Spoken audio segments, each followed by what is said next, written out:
last surviving member of her species. Ronan destroyed her home and took her hostage.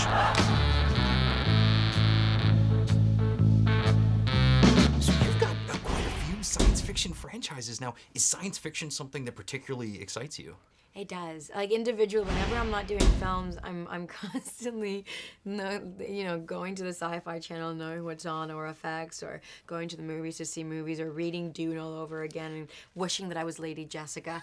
I always do that, but it's exciting because this movie, even though it's set, it's set in space and it's with all these aliens and creatures, it felt tangible. It felt like I can connect with them because they're all sort of like a crew of unconventional rejects, and they all want to just belong, and they kind of find each other, and then they end up being these heroes when you go, oh my God, that the last thing I was expecting you guys to do is save the universe, when they are all thieves and assassins, and bounty hunters, and all of a sudden here they are saving the world. Are you sort of racking up the skills with all these weapons for all these different movies? Yes, but I am getting older, so I am getting a little rusty, but it's still there. Like every time I sit down with the stunt coordinators and we're going through the fight sequences and things like that, I feel excited that I've been taking training, throughout all these movies, throughout all these years, because I'm able to recognize something, and I also know my limitations, and I also know what I could do or what I do best. Like if my kicks from my left leg are better than my right, like I just know all these things, and I find it thrilling for women to be physically agile in films. It's not something you see every day. There's something really cool, too, about just the transformative aspect of these things. Of course, Avatar, you look completely different. You look very different. I don't think of Gamora and Ahura as being the same person. No, not at all. Not at all. They're very different characters as well, and they have different personalities.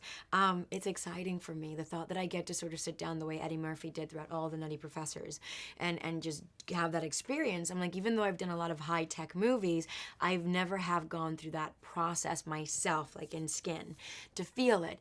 And it was great. It was challenging. It's something that I don't wake up going, God, I wish I did it again. But if I have to, I'll do it, because the end result is so rewarding.